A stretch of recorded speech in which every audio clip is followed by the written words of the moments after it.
All right, welcome Athlete Lab athletes. I'm here with Conner Menez, former Major League Baseball player and current player with the Mexico City Diablos. We're going to spend a little time just chatting. I've got a few questions that you guys have kind of asked me. I hear from a lot of athletes, a lot of parents. Yeah. So I want to get your perspective as a high school player, collegiate player, and a professional baseball player.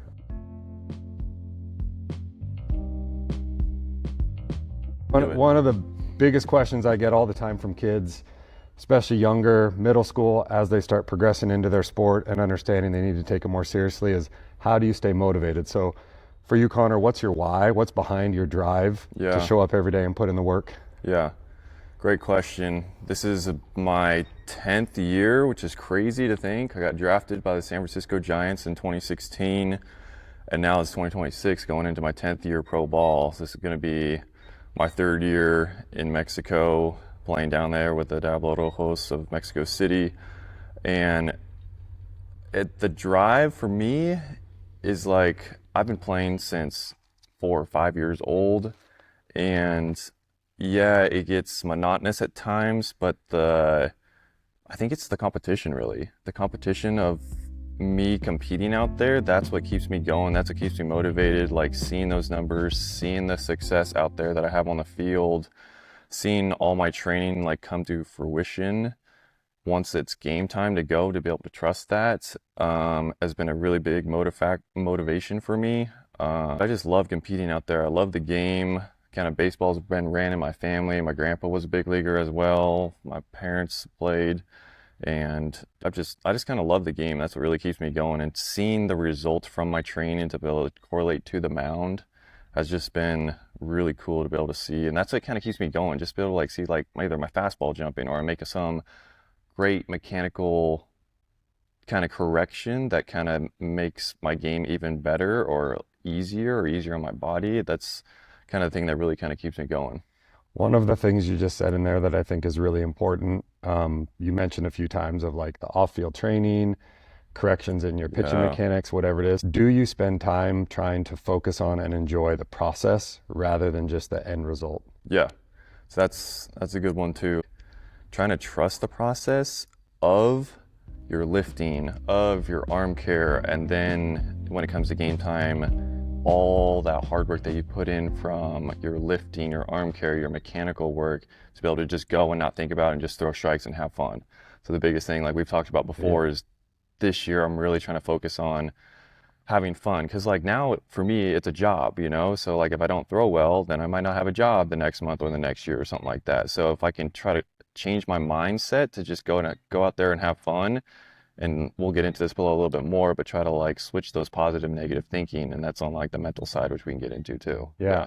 I was having a chat the other day with a young athlete that trains here and talented baseball player, has a bright future, but really hard on himself. And this is like a common thing, I think, with competitors.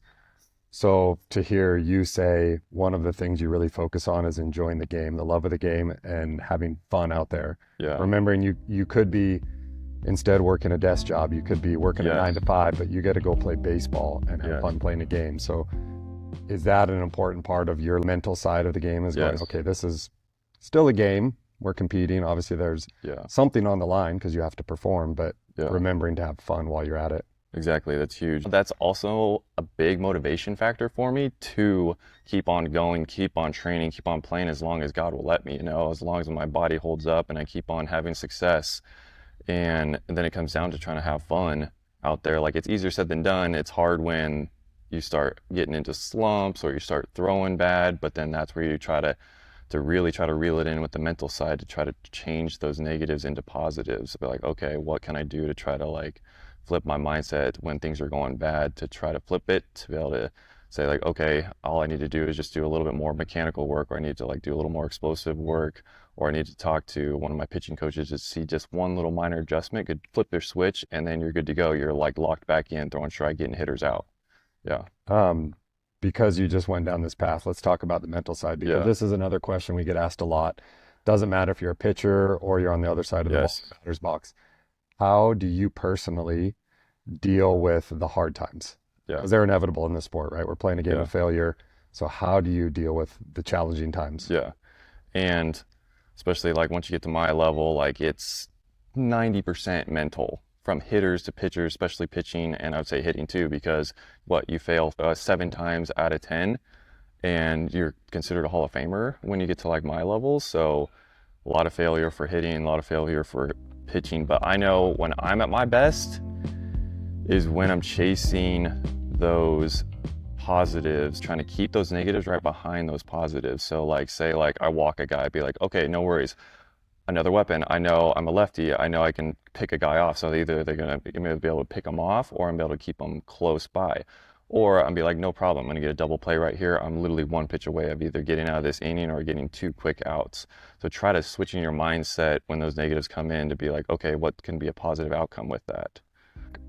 Negative thoughts, self-doubt is going to Yeah. creep in. That's human It's always gonna nature. happen. Yep. The way you approach it of going, okay, that thought is there, but how do I put a positive thing in front of it? So take your example, Yeah. like, okay, I walked a guy. Yeah. That could spiral if you don't stay 100%. within control. You could turn into another walk, or you leave a pitch over the middle and now it's a double in the gap. Yeah. Merry-go-round starts. Or you can go, okay, walk isn't positive, but if I locate my pitch, I get a ground ball. Now I'm out of there in one more pitch, in and Exactly. over, or whatever the situation is. So that mentality of, okay, the thought's there, I acknowledge it, Yeah. but how do I put something positive in front of it to reset me and keep me in the right Yes, direction? 100%. And like that's huge, especially for the younger generation coming up too, to try to flip those negative thoughts into positives, and that's going to help out your game so much. I really encourage on like trying to work on that. That'll help a lot. So the other thing on the mental side, Connor and I were talking about, and there's a million different books, a million different resources, but something I thought was really cool, like you're at the highest level, you've been at the highest level, and you're continuing to compete there. 10 years you've been Yeah. playing pro ball, Yeah. but you're still working on the mental side, Yes. reading every night, Yes. doing different drills to work the mind. So hmm talk us through, like, what does that mean to you? What are some of the things you do to Yeah. try to, like, obviously the physical side is easy to know. Okay, Yes. if I move physically, lifting weights, doing my gym work, like I see progress. Yeah. The mental side you don't see. hmm So what are the things you're doing to really make sure you're strong and able to focus come Yeah. game day?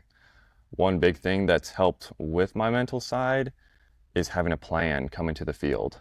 And for me, I like to write, so I keep a journal.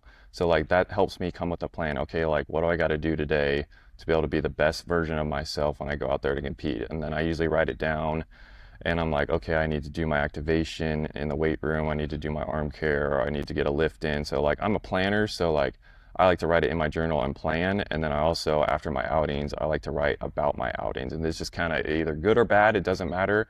I like to just get it on paper and just see what I felt. I usually like to write down my stats just for like later to kind of look back in later in my life too, which would be kind of cool. But I try to write out, all right, what did I feel? What did felt really good? What kind of felt bad? So the journaling part I kind of learned, I started in 2021 when I was with the Cubs. And I think it just kind of helped kind of get those thoughts out there of like good or bad. And then it also kind of gave me, I'm like, okay, this is actually good. It kind of gives me a game plan, what I need to do every single day to go to the field to get better as well. So I So if you really start enjoyed your it. day, is it something you do daily, or do you start your week and go, okay, I'm going to map out my whole week? Or is it I'll do each a little day? bit of both sometimes. Yeah. Well, sometimes I feel like, okay, at least I'll try to map it out. Like I can write down what times I have games, but, or what, I'll try to map it out, especially either our bullpen days or I know we're getting into season and we have games, but most of the time it's almost every day. I want to say I'll write in my journal. So start your day with your plan, then Yeah. you can go execute, you know what you're doing. You've kind of removed that thought process of, you know what I need to accomplish. And then at the end of the day, when you go back and journal, whether it's game or practice or off day, and you write down, okay, what went well, what didn't, what am I feeling? Is there almost a component of like, that's a release? So Yes. you can just go, okay, Yes. that happened, I've journaled it, but it's a way to release it instead of holding That's a on. great point. Yeah, that's kind of more of a release for me to be able to like either get the bad out and learn from it and then be like, okay, what else do I need to work on to be able to get back into either the strike zone personally for me as a pitcher. And that's probably just making just one cue, one adjustment, or go look at film on your game day. For me, that's huge too. Be like, okay, I didn't seem like glove high enough, or my arm was like lagging a lot, or I wasn't staying strong on my backside too. So yeah, that's a really good point. When you started doing that, you said 2021 with the Cubs. Uh-huh. Did you notice a difference in Yes. maybe performance, but I think more importantly, just how you felt? Was it a significant thing? Yeah, just kind of how I felt, and I think that helped my mental game too. It'd be like I got everything out on the paper, and I'm like visualizing, okay, this is like what I was thinking through the moment to be able to help those positive and negatives as we talked about, trying to chase those different ones, but getting it down on paper, having a plan throughout the day, that's what really I think helps your mindset be like, okay, I already know what I'm going to do today. And I know like I'm gonna work on, if I'm in that game that day, I'll write in my journal, like, let's just chase after strike one. Because we know once we get to head to strike one, batting averages start lowering, right? Once we get Yeah. to strike two, batting averages start getting lower too. So my goal was like, see how many hitters we can try to get to strike one with today. And Yeah. then ultimately you're probably going to have more success if you can try to get that strike one. I Yeah. like I like that we think a lot about, personally, and other athletes I talk to think about the mental side of sport of, maybe it's meditation, which Yeah. all these things are positive, great forms of helping you be stronger mentally. Hmm. But I really like what you're talking about of having a way to have a release. So at the Yeah. end of the day, you can get it all on paper, let any of those emotions out, and then go to bed with kind of a clean slate, and you wake up the next day ready to go. Yep. I think it's a 100%. really cool tactic. Especially those days that either you went 3 for 3, 4 for 4, or you punched out the side, like you can actually go back to those in your journal and you can see what you were writing about, like, all right, what felt good? Like, what were you feeling in that moment? So, like, if you are struggling, you can go back to that journal spot and be like, okay, I can go back to one of those days where I was absolutely just killing it and dominant. What was I thinking? So I'm like, oh, that's what I was thinking. I was just getting my foot down, arm up, and just trusting my pitch 100%, and I was having success. I like it a lot too because here at the Athlete Lab, for any of you guys that train with us, those that don't, very common practice, but we track our work in the gym. Yeah. So we Uh-huh. want to see like how Yeah. much weight we're moving, what's the force production, and that way we can go back, a week, a month, 2 months, and go, Yeah. okay, where was I at? Where am I seeing progress? Yeah. So it's really cool because from my perspective, I think about it a lot from the training side and what we do with the Athlete Lab, but it's cool to see how that can also Right. transition to performance and game day and using the Yeah. same method. So it's not like you're recreating the wheel. You're just going, okay, I track stats and movement patterns over here. And then come game day, I track stats, but also feelings and emotions. And it gives you Yeah. something. I like what you said. You can revert back to in hard times and go, okay, this is where my mind was at Mm-hmm. when things were going well. How can I get back to that spot? Yep. I 100%. like that a lot. Yeah. Um, Here's another question someone asked, or they're curious about. Someone asked me, it was actually a parent, and they wanted to know, and I gave them my explanation from a training side, from the coaching perspective. Yeah. But they wanted to know, at the Athlete Lab, we focus a lot on velocity-based training. Yep. So from your perspective as a player and someone that's gone through it, Connor's been training with us since the start of his off season back in October, November, and he's about to take off in a couple days to begin his spring season. So our plan together is to continue to work on what we've done all off season. Obviously, things adjust when you get in season games. The intensity we want to keep high. Volume may come down. We'll make adjustments based on game schedule Yeah. being in season. But how has velocity-based training, one, how much time had you spent before you came to the Athlete Lab with that focus in mind on your gym side? Yeah. And how do you think it's helped you? I've always been like either with the Giants or with the Cubs, and the strength coaches were great there too. But I've never really trained in the off season with the OVR as you guys have with the Athlete Lab. So that's that string where it's testing your velocity of like back squats, bench press, deadlifts, and it tells you those numbers. So you're getting actually live numbers on if you're actually exploding. We like to compete. We like seeing numbers, and it kind of gives you a little more motivation to try to like either push a little bit higher, push a little bit faster. And it's great because like Riz has us try to hit numbers. The velocity training has ultimately, I've seen it like translate into myself on the mound. Like I can feel myself more explosive. I can't recommend people enough to try, especially if you're in the baseball world, to try to train with velocity type lifting. Then it correlates so much to hitting and pitching. And I've seen my velocity jump on the mound. I've just seen like my arm and body be a lot more healthy. But yeah, literally, because we work from our ankles all the way up to our chest on velocity training.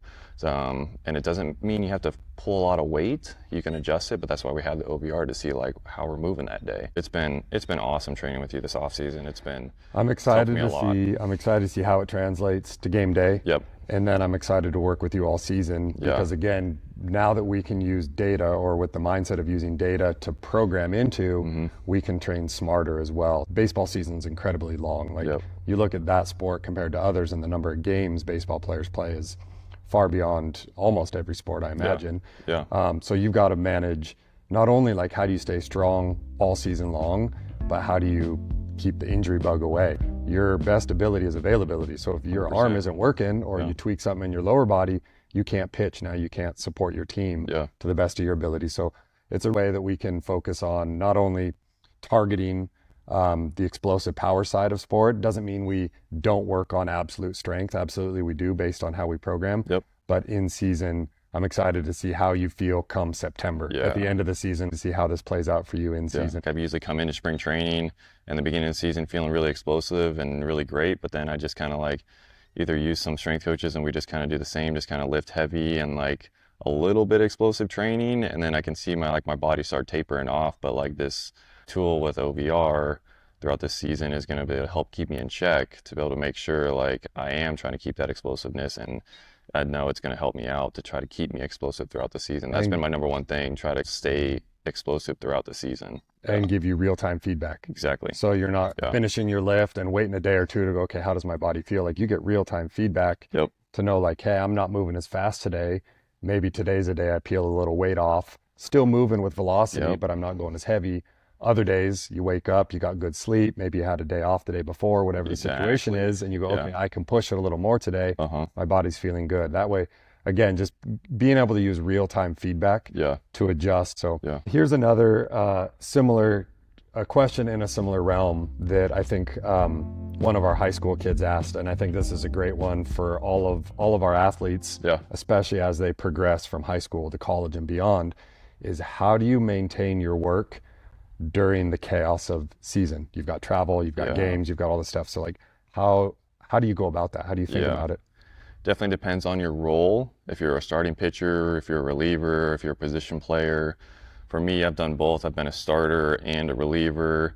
Most likely, I've been like a reliever the past 3-4 years / spot starter as well. So being a starter is a little bit easier to kind of get your routine for your lifting routine, because you'd be like, okay, I threw in the game, and then the next day I can do my lower body lift or upper body, whatever you want to do, and you can kind of split up your lifts. When you're a reliever, we play 7 days a week, and we have 1 or 2 days off, probably 2 days off per month.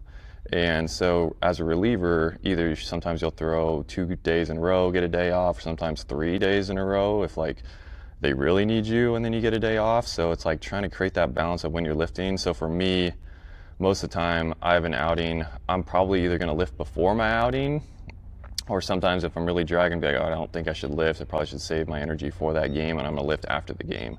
Like most of the time we have 7 p.m. games, and then I'm lifting at, depending on when I get into the game, I'm lifting at around 9 p.m. to 10 p.m., but at least I'm still getting something in, and that's important. That's going to help my velocity to keep it up, and then to a good night's sleep and come back and do it again. There's a lot of evidence and data around lifting on game days. And I think an old school mentality is like, oh, it's game day, don't work out. I need to save all my energy. But you're planning your day with a lift in it. And it's just a matter of, is it before the game or is it after the game, depending on what your role is and what's going on with your daily schedule. But it's that important for that off-field side to maintain in order for you to perform on field. So in season, on game day, you're still getting your work in. Yeah, and that's where last year I think it was a little inconsistent of trying to get my lifts in as a reliever.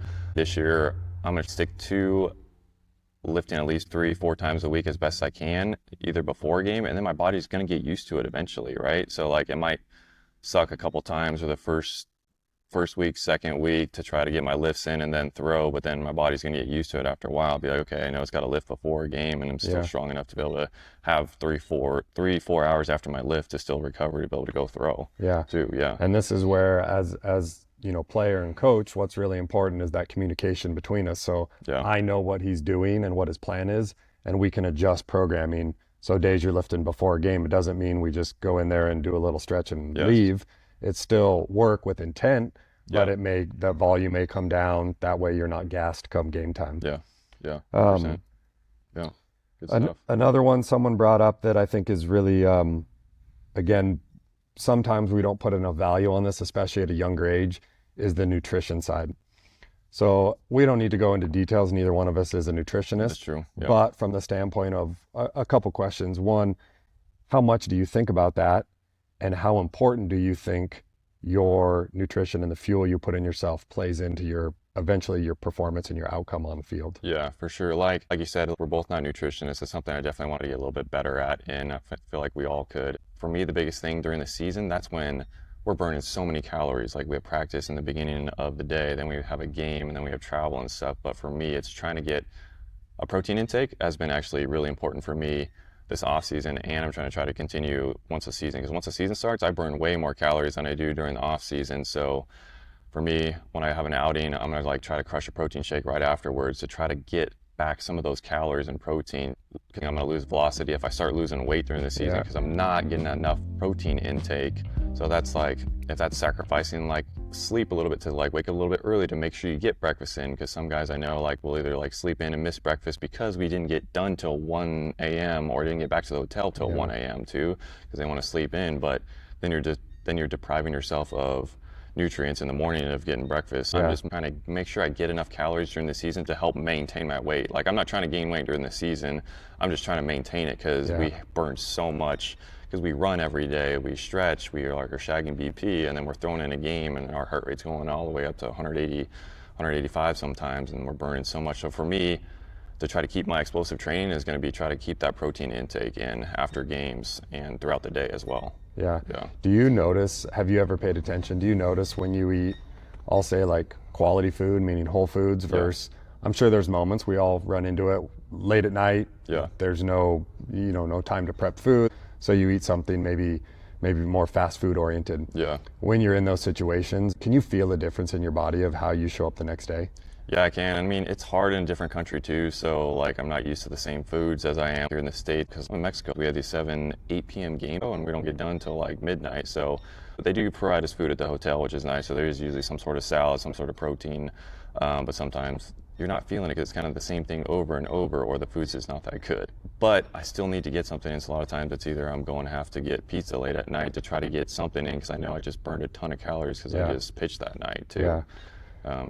One of the things I think this correlates when we think about like high school kids playing, or even college guys, right? Like they're burning calories. One, bodies are still growing. Like Connor's an adult, so he's trying to maintain when he gets to season.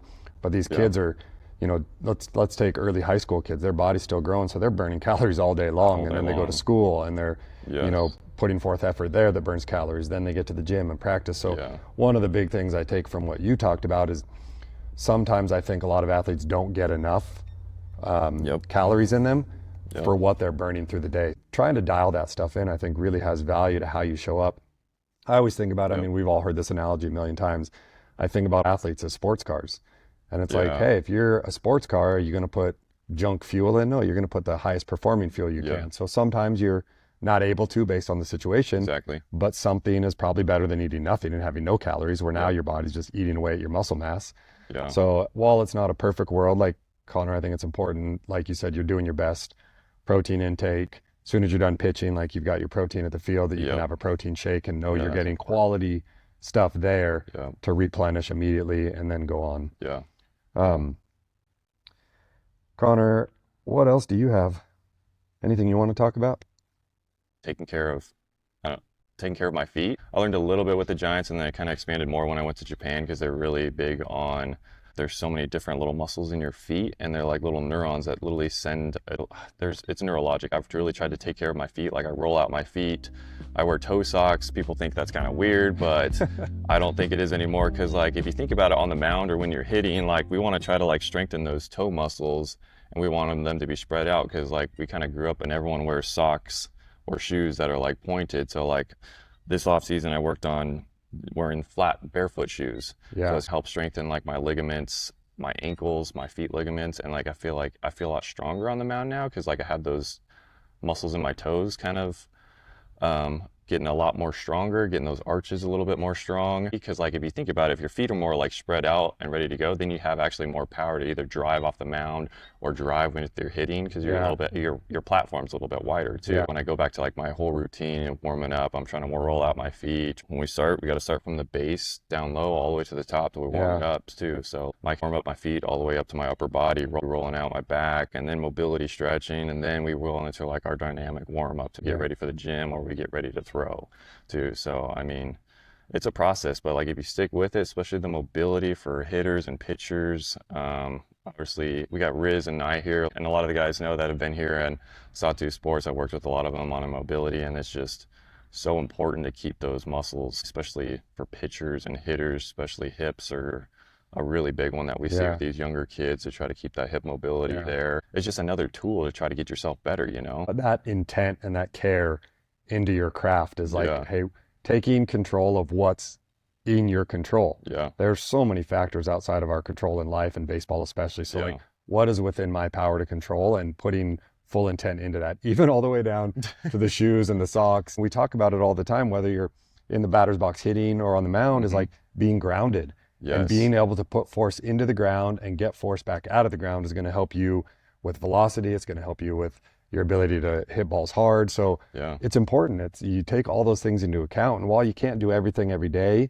is knowing, again, this goes back to your scheduling and your programming of like, okay, what is it that I'm working on? What am I trying to accomplish? And what is the output goal Yes. of that focus? The biggest takeaway I'd want to say for kids is like, always try to come to the field with a plan. Like, that has helped my mental side a lot too. Have a plan to be like, what am I going to do to get my body ready that day to be the best it can? You know, if that's rolling out, if that's getting a dynamic, if that's working more on your hip mobility. For me, I got to write it down so then I know in my mind what I'm going to do that day. And most of the time, I execute it and it goes really well. So I love trying to throw into my journal, like, all right, let's see how many first pitch strikes you can get to each hitter today. And I know if I can get first pitch strike on almost every hitter, I'm most likely going to get them out. If I fall behind, but then that's the mental battle. Be like, all right, no worries. Like, I know I have my cutter to be able to get back to 1-1. So I'm flipping the switch from the positives over the negatives. Yeah. Yeah. So come with a game plan, guys, to the field, to lifting, into life in general. Yeah. You know, I like it's gonna that too, help. because motivation Yeah. comes and goes, right? Some days when Yeah. you wake up and we're like, hey, my gas tank's full. Other days you're like, dude, Mhm. I'm running on empty. So, Yeah. but when you have a plan, now you've created discipline. Yes. So even when motivation is low, you know the Yes. discipline kicks in and you get your work in because you see your ultimate goal and Yeah. you know you're taking steps toward it. So Yeah. create that plan to then allow discipline to be the driver, not motivation. 100%. Yeah. Yeah. Awesome. Hey, Connor, we appreciate the time with We you. appreciate it. Uh, Yeah. You got a lot of been fun. Athlete Lab athletes. You got Yep. all the guys here with the Sockeyes and Futures Performance Academy. We're going to be following you Yep, this we got a lot season. of Can't wait support. to watch you. So Yeah. best of luck. Appreciate it, Riz.